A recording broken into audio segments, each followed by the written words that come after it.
Brigitte Lahaie, Sud Radio, le Love Conseil.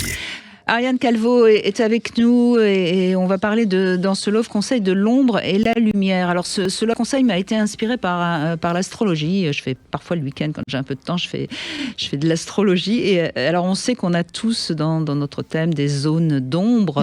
Et j'aime mieux ce terme que le terme de défaut. Hein. Et parce que quand on considère le défaut comme une ombre, projetée, si je puis dire, de toute évidence, il est inutile de s'attaquer à l'ombre elle-même. Oui. On est bien d'accord. On sait bien qu'il ne faut pas chercher à se débarrasser d'un défaut. En revanche, alors on ne pourra pas modifier d'un coup de baguette magique les défauts qu'on a, mais en revanche, on peut chercher à amplifier la lumière située en face de l'ombre.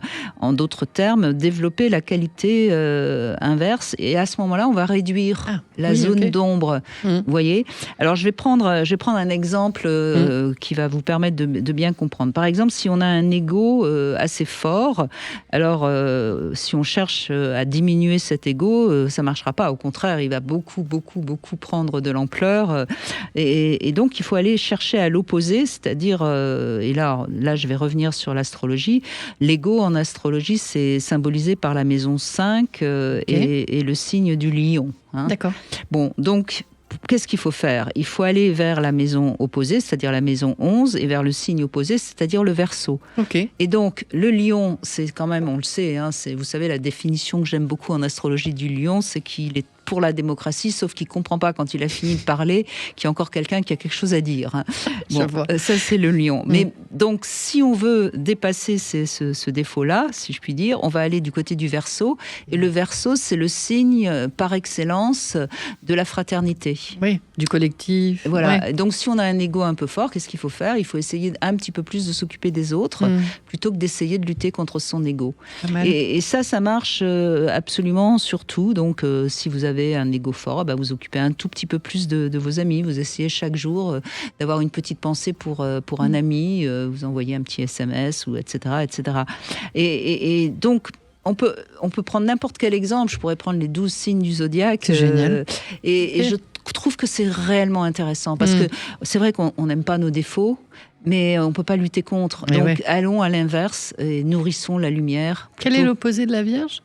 L'opposé de la Vierge, c'est pas du tout intéressé. C'est pour une amie. C'est le poisson, l'opposé de la Vierge. Et donc, poisson, c'est quoi ?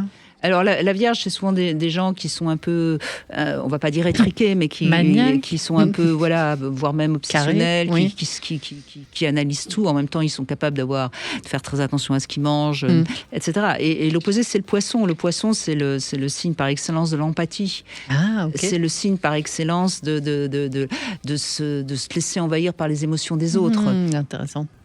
Voilà. Ça me plaît beaucoup. Eh bien, voilà.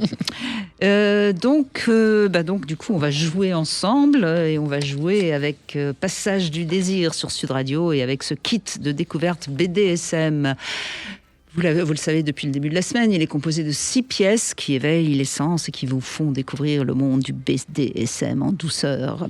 Si vous avez envie de le gagner, vous envoyez Brigitte au 7 20 18 par SMS et l'un ou l'une d'entre vous sera tiré au sort. Bonne chance à tous.